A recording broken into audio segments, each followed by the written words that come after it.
JL, ito pala ay isang dakilang bersyon ng may Spider-Man. Nakakatapos lang. Itong gagamba ay Ang tawag namin sa sarili namin, Spider Gang. Spider Gang, pwede. Oo, di ba? Metaphor siya for kung paano yung na-oppress yung ng makapangyarihan yung mas. No? Pero, okay, JL, sa anong bahagi ng pelikula mo na-realize na gusto ko tong ituloy, gagawa pa ako ng isa, or babalik na lang ako sa estilo nung docu kasi mas magaan, mas mobile, ako lang. Matagal ko na nasulat tong Ganggang eh. 2019 nasulat ko na siya. So sa totoo lang, bago ko isubmit yung proposal ko sa Alipato at Muog sa Sinimalaya, ang una ko dapat isasubmit ay Ganggang.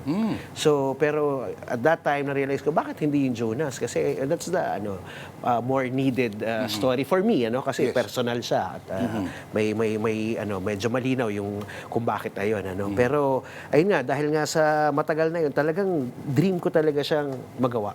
Ano talaga siya sa akin eh. Tapos at the same time, yung Ganggang, ang gagamba, hindi naman sila naglalaban sa totoong, in nature. Talaga magkakahiwalay yan. They live in peace. Ang objective lamang nila ay makahanap ng pagkain nila. Kaya lang sila naglalaban ay dahil sa mga taong pinaglalaban sila. That's the only time they fight. Parang kayo nang alam ko. Rottweiler din pala.